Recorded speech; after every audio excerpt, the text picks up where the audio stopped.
Ako po si Donna Bautista, tara na't matuto sa isang minuto.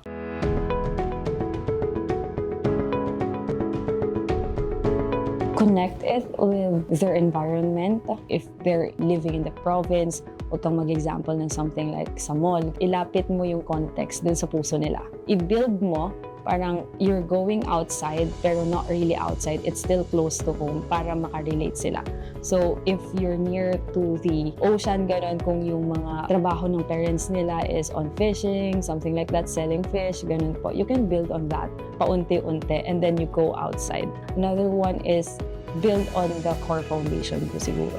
Kasi they won't appreciate the context that you've given kung hindi nila alam yung core mismo. So going beyond the context, they should know first the basics.